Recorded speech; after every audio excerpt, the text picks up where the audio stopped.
एक सुबह किसी साहिब के घर के बाहर खड़ी गाड़ी चोरी हो गई, लेकिन शाम ढलते ही वही गाड़ी साफ सुथरी हालत में मुकम्मल पॉलिश के साथ इसी जगह खड़ी पाई गई जहां से चोरी हुई थी। और गाड़ी के अंदर एक खत पड़ा था जिस पर तहरीर था, मैं तहे दिल से माजरत ख्वाह हूँ कि मुझे ये कदम उठाना पड़ा। मेरी बीवी की तबीयत बहुत ज़्यादा ख़राब थी। मुझे कुछ समझ नहीं आ रहा था कि कैसे इसे अस्पताल पहुंचाऊं। बस इस वजह से मैंने चोरी जैसा घिनौना कदम उठाया, मगर मैं अपने किए पर शर्मिंदा हूँ और उम्मीद करता हूँ आप मुझे मेरी इस हरकत पर माफ़ कर देंगे। मेरी तरफ से आप और आपकी फैमिली के लिए एक अदद तोहफा, आज रात के शो की टिकटें और साथ में कुछ खाने पीने की चीज़ें भी कबूल कीजिए।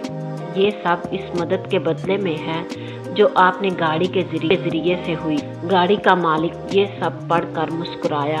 बगैर मेहनत गाड़ी भी धुली धुलाई मिली और मुफ्त में रात के शो की टिकटें। रात को जब फैमिली फिल्म देखकर वापस आई तो उनके घर चोरी की वारदात की जा चुकी थी। पूरा घर सामान से खाली किया जा चुका था। वहीं पर एक खत मिला जिस पर लिखा था, उम्मीद है फिल्म पसंद आई होगी।